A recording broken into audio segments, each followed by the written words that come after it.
आज का वीडियो आपको ये बताएगा कि टर्म प्लान लेते वक्त आप कौन से राइडर्स लें और किन राइडर्स को आप नज़रअंदाज कर सकते हैं। नमस्कार है आप सभी को और स्वागत है आप सभी का बी वेल्दी के नए वीडियो में।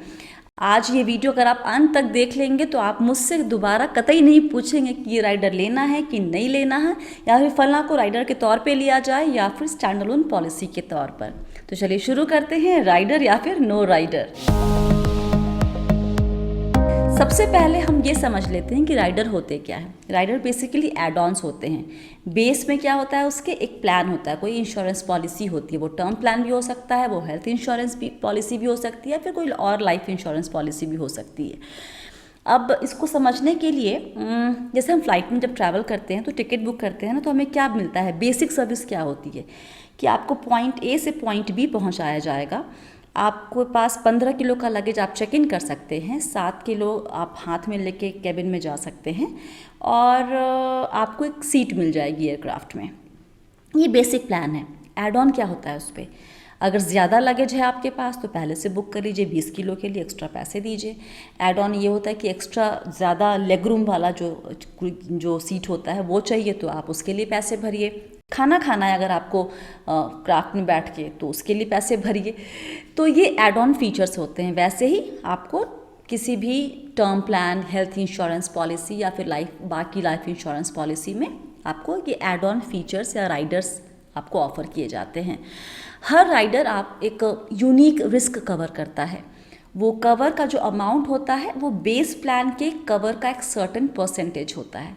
उदाहरण के तौर पे हम टर्म प्लान के राइडर्स की बात कर रहे हैं ना, तो आपने 1 करोड़ का टर्म प्लान का कवर लिया, साथ में कोई राइडर आप चाह रहे हैं अटैच करना उसमें, तो राइडर का जो कवर है वो कभी भी टर्म प्लान के कवर यानी 1 करोड़ से ज़्यादा नहीं हो सकता, उससे कम होगा, certain percentage of the base plan cover. तो ये कॉन्सेप्ट है राइडर्स का। अब राइडर अट्रैक्टिव क्यों लगते हैं हमें? कन्वीनियंट है। आपका बेस प्लान के लिए जो डॉक्यूमेंटेशन आपका होता है या फिर कोई मेडिकल टेस्ट होता है उसी में आपको एक राइडर भी मिल जाता है, तो अलग से कोई भाग दौड़ नहीं करनी पड़ती। और क्योंकि आप अलग से कोई भाग दौड़ नहीं कर रहे तो वक्त ज़ाया नहीं होता है आपका, और साथ ही अलग से एक आपको पॉलिसी भी नहीं मैनेज करनी पड़ती है। तो कितने तरह के राइडर्स होते हैं टर्म प्लान में? जो बहुत फेमस राइडर्स हैं वो बेसिकली 4 हैं। नाम ज़रा आपको पता ही होगा लेकिन फिर भी सुन लीजिए। एक है क्रिटिकल इलनेस राइडर, एक है वेवर ऑफ प्रीमियम राइडर, एक है एक्सीडेंटल डेथ बेनिफिट राइडर और चौथा है एक्सीडेंटल डिसेबिलिटी राइडर। एक नज़र डाल लीजिए कि बाकी कुछ और भी एक्स्ट्रा राइडर्स मिलते हैं कि नहीं। ये देखिए पॉलिसी बाज़ार पे मैंने चेक किया हुआ है, ये 3-4 कंपनियाँ और इनके साथ ये राइडर्स आपको यहाँ पर ऑफ़र किए जा रहे हैं। एक राइडर आपको दिख रहा है कि फ्री में है, बाकियों के लिए कितना प्रीमियम एक्स्ट्रा भरना पड़ेगा उसकी डिटेल्स दी हुई है। हम शुरू करते हैं अब यहाँ पे कि क्रिटिकल इलनेस राइडर क्या होता है और उसको आप राइडर के तौर पे लें या फिर स्टैंड अलोन पॉलिसी के तौर पे। क्रिटिकल इलनेस नाम से ही समझ में आता है, कोई गंभीर बीमारी जब पकड़ में आती है तो इंश्योरेंस कंपनी आपको एक तय रकम देगी अगर आपने ये राइडर अटैच किया हुआ है अपने टर्म प्लान के साथ। तो यहाँ पर एक बात पे आपको ख्याल रखना है कि वो ये कि 2 तरह के होते हैं कवर, राइडर के कवर, एक्सेलरेटेड और कॉम्प्रिहेंसिव। उदाहरण से समझिए, आपने एक टर्म प्लान लिया जिसका कवर है 1 करोड़ का, आपने साथ में क्रिटिकल इलनेस राइडर लगाया जिसका कवर आपने लिया है 20 लाख का। आपने एक कुछ वक्त के बाद आपको कोई गंभीर बीमारी होती है, कंपनी आपको 20 लाख रुपए देती है। जैसे ही 20 लाख दिए तो बेस प्लान जो 1 करोड़ का कवर था टर्म प्लान का वो खिसक के हो जाएगा 80 लाख रुपए। ये होता है एक्सिलरेटेड कवर। जैसे ही क्रिटिकल इलनेस राइडर का पेमेंट होता है बेस प्लान का कवर भी कम हो जाता है उसी के हिसाब से। कॉम्प्रिहेंसिव में ऐसा नहीं होता है, वहाँ पर आपको 20 लाख भी मिलेंगे और आपका 1 लाख का कवर जो टर्म प्लान का है वो इंटैक्ट रहेगा। ये आपको ख्याल रखना जब आप राइडर अगर आप लेने की सोच रहे हैं तो। अब यहाँ पर सवाल आता है कि भाई स्टैंड अलोन पॉलिसी के तौर पर भी क्रिटिकल इलनेस पॉलिसी मौजूद है और राइडर के तौर पे भी, तो हम क्या लें? अब इसका फैसला करने के लिए आपको दोनों के फ़र्क को समझना पड़ेगा। एक एक करके समझते हैं। देखिए लिस्ट निकाल लेते हैं ज़रा हम अपनी, इतना कुछ याद थोड़ी रहता है एक बार में। देखिए राइडर के तौर पे रहेंगे तो कवरेज लिमिटेशन होगी। जैसा मैंने आपको पहले बताया कि कभी भी राइडर का जो कवर है वो बेस प्लान के कवर अमाउंट से ज़्यादा नहीं हो सकता है। तो आप अपनी मन मर्जी से क्रिटिकल इलनेस कवर नहीं तय कर पाएंगे, वो आपको एक तय सीमा में ही चुनना होगा। स्टैंड अलोन पॉलिसी लेंगे तो वहाँ पर ये बंदिश या इस तरह आप अपनी मर्जी से बेसिकली कवर तय कर सकते हैं। इलनेस लिमिट क्या होती है? कई दफ़ा जब राइडर के तौर पे आप क्रिटिकल इलनेस राइडर लेते हैं तो कई कंपनियां बीमारी के अर्ली स्टेज को कवर नहीं करती हैं, वो एडवांस स्टेज को कवर करती हैं। जबकि क्रिटिकल इलनेस पॉलिसी अगर आप लेंगे तो ये चैलेंज आपको नहीं फेस करना पड़ेगा।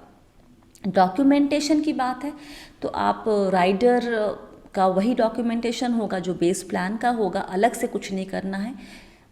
स्टैंड अलोन पॉलिसी लेंगे तो आपको अलग से मेडिकल टेस्ट भी करवाना पड़ेगा और अलग से डॉक्यूमेंटेशन भी करवाना पड़ेगा। क्रिटिकल इलनेस राइडर के तौर पे आपको लेना तो बेस प्लान लेना ही है, मस्ट। मतलब आप टर्म प्लान लेंगे या कोई और पॉलिसी साथ में अटैच करना पड़ेगा।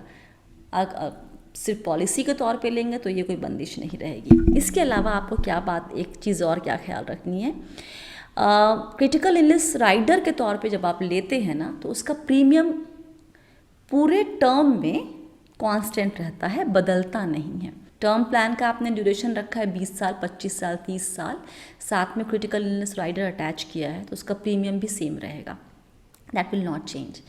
अगर आप स्टैंड अलोन पॉलिसी के तौर पर क्रिटिकल इलनेस पॉलिसी लेते हैं तो उसका प्रीमियम 3 या 4 साल पे चेंज होगा, बढ़ेगा अमूमन।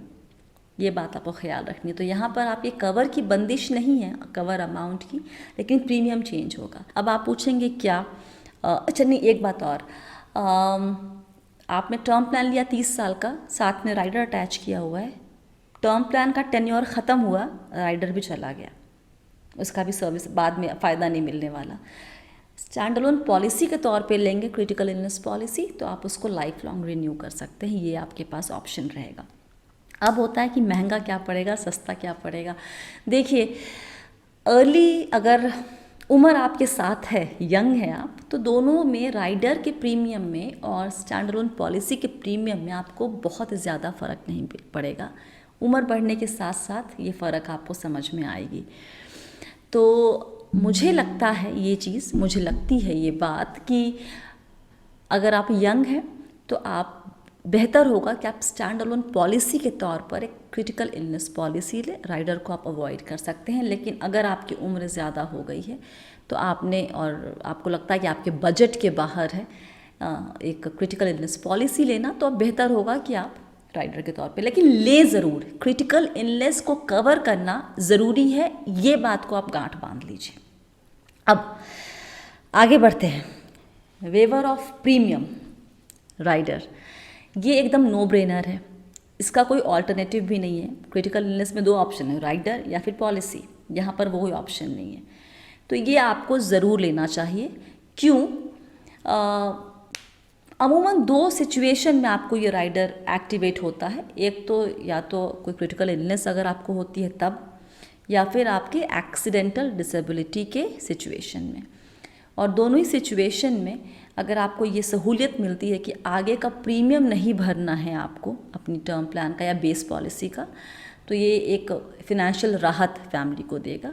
तो इसको तो आप ज़रूर टिक मार्क कर दीजिए कि आप ये ले लेंगे। अब इसके बाद आता है 2 बचे हुए और है ना, एक्सीडेंटल डेथ बेनिफिट राइडर और एक्सीडेंटल डिसेबिलिटी राइडर, दोनों को इकट्ठे कवर करते हैं।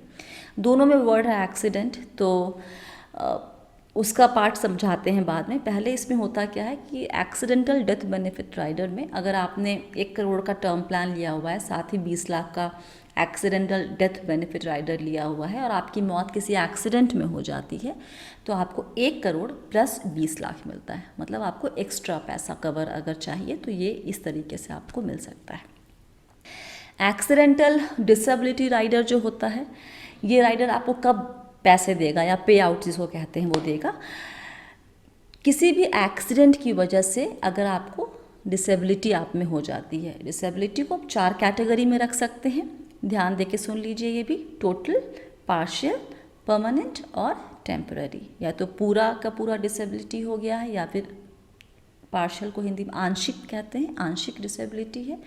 परमानेंट मतलब एकदम लाइफ लॉन्ग रहेगा वो, और टेम्पररी मतलब आज है लेकिन कल नहीं रहेगा। इस बात को ख्याल रखिए कि क्रिटिकल इलनेस और डिसेबिलिटीज़ बहुत मायने में फिनेंशियली तकलीफ़देह होती है। क्यों? क्योंकि इन दोनों सिचुएशन में लॉस ऑफ इनकम होता है, क्योंकि जिसको क्रिटिकल इलनेस हो गई हो या फिर कोई डिसेबिलिटी हो गई तो उसका काम शायद करने का तरीका, या काम ना कर पाए, करे तो वो अपनी पूरी कैपेबिलिटी के साथ ना कर पाए, ये चांसेस होते हैं। तो लॉस ऑफ इनकम भी होता है, प्लस ट्रीटमेंट कॉस्ट भी यहाँ पर इन्वॉल्व हो जाता है। तो इसलिए मेरा ये मानना है कि ये फाइनेंशियल मायने में काफ़ी तकलीफ़देह हो सकता है और इसका कवर लेना ज़रूरी है।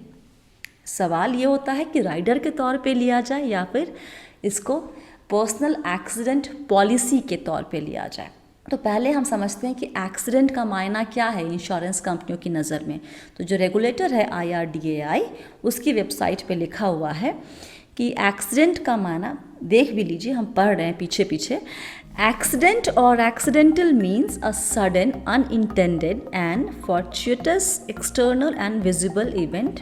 और एक्सीडेंटल डेथ का जो डेफिनेशन है वो भी आप एक बार पढ़ लीजिए, काफ़ी लंबा है, हम बोलेंगे नहीं।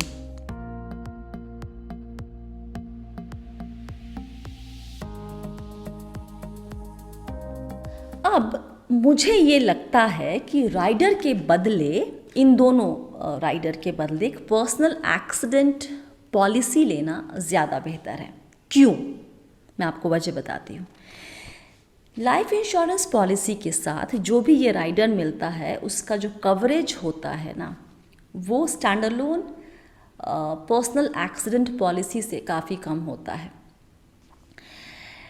साथ ही एक चीज़ ये मेरा फर्स्ट हैंड एक्सपीरियंस नहीं है, ये सारे जो काफ़ी पुराने इंश्योरेंस के एजेंट हैं उनसे मैंने बात की और मुझे ये मालूम चला कि कई दफ़ा डेफिनेशन तो बड़ी क्लियर भी दी हुई है IRDA की वेबसाइट पे, इनके वेबसाइट पे भी, कंपनियों के वेबसाइट पे भी मिल जाएगी, लेकिन जब कभी मृत्यु एक्सीडेंट की वजह से होती है तो कई दफ़ा इंश्योरेंस कंपनियां उसको एक्सीडेंट मानती ही नहीं है और क्लेम के वक्त वो किंतु परंतु करते रहेंगे। तो होगा क्या कि आपका राइडर का पैसा तो अटका ही हुआ रहेगा, साथ ही जो मेन पैसा है जो बेस प्लान का वो भी अटक जाता है कई दफ़ा।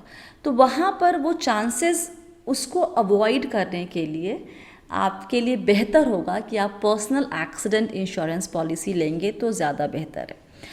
फीचर के हिसाब से भी जो पर्सनल एक्सीडेंट पॉलिसी हैं वो ज़्यादा रिच होते हैं। वो क्या क्या कवर करते हैं? वो एक्सीडेंट डेथ कवर करते हैं, परमानेंट और टोटल डिसेबिलिटी कवर करते हैं, परमानेंट पार्शियल डिसेबिलिटी कवर भी है उनके पास। इसके अलावा एक चीज़ और जो आपको राइडर में नहीं मिलेगी वो ये कि वो टेम्पररी टोटल डिसेबिलिटी भी कवर करते हैं।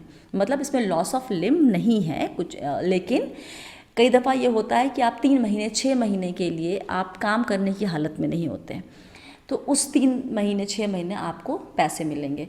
वो एक सर्टेन अमाउंट हर हफ्ते या हर महीने आपको पे किया जाता है। और इस तरह का जो टेम्पररी टोटल डिसेबिलिटी होता है वो 2 साल तक के लिए कई इंश्योरेंस कंपनियां कवर करती हैं। मतलब अगर 2 साल तक आपका टेम्पररी टोटल डिसेबिलिटी है तो आपको कवर है, उसका पैसा मिलता रहेगा जो आपने कवर तय किया है।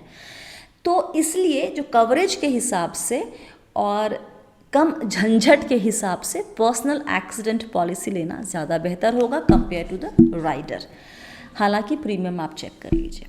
तो ये है 4 राइडर जो आपको टर्म प्लान के साथ मिलते हैं और उस पर मेरा टेक क्या है मैंने आपको बता दिया है। जितने भी राइडर हैं, चाहे वो क्रिटिकल इलनेस राइडर हैं, चाहे वो पर्सनल एक्सीडेंटल डेथ बेनिफिट या फिर एक्सीडेंटल डिसेबिलिटी, ये सारी अगर आपको पॉलिसी के तौर पे लेनी है, स्टैंड लोन पॉलिसी के तौर पे, तो ये जनरल इंश्योरेंस कंपनियां देती हैं, ये लाइफ इंश्योरेंस कंपनियां नहीं देती। इस बात का आप ख्याल रखिएगा। इसके अलावा कोई बात जो मैंने मिस कर दी हो? नहीं। इसके अलावा कोई और राइडर भी अगर आपके नज़र में आता है तो आपको देखना ये है कि उस राइडर का कोई ऑल्टरनेटिव बाज़ार में अवेलेबल है कि नहीं, जैसे वेवर ऑफ प्रीमियम राइडर का कोई ऑल्टरनेटिव है ही नहीं, तो आपको वो लेना चाहिए और वो मस्ट भी है। बाकी भी आपको आपके पास होनी चाहिए, क्रिटिकल इलनेस भी और पर्सनल एक्सीडेंट भी, ये दोनों का कवर होना चाहिए। आपको तय करना है कि ये आप राइडर के तौर पे लेंगे या इंडिपेंडेंट पॉलिसी के तौर पे। मेरी राय मैंने आपको वीडियो में बता दी है। मुझे लगता है क्रिटिकल इलनेस और एक्सीडेंट वाला जो राइडर है उसके बदले इंडिपेंडेंट पॉलिसी लेना ज़्यादा बेहतर है। सो बस अभी के लिए इतना ही, और वीडियो अगर अच्छा लगा है तो लाइक करें, शेयर करें, चैनल सब्सक्राइब नहीं किया तो कर लीजिए। कोई जहन में सवाल है तो नीचे लिख दीजिए। और बस आप हैं मेरे यानी स्वाति के साथ, और हम सब हैं बहुत ही सावधानी और समझदारी के साथ अमीर बनने के सफ़र पर। आप सभी को बहुत सारा प्यार और दुलार। Stay blessed, healthy and be wealthy.